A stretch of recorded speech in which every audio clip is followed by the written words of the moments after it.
A significant crackdown on the illicit drug trade, the Assam Special Task Force (STF) has successfully intercepted a major consignment of narcotics near Guwahati, leading to the arrest of 3 individuals from Manipur.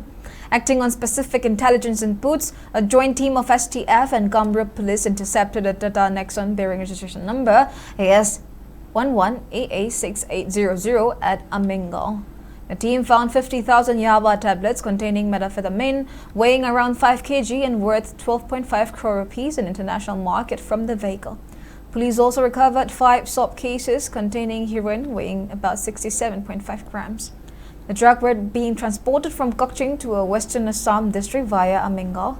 And the team arrested 3 occupants of the vehicle, KH Tabish, age 24, Tekcham Avinash, age 41, and Nongmai Tim Bishwajit, age 38.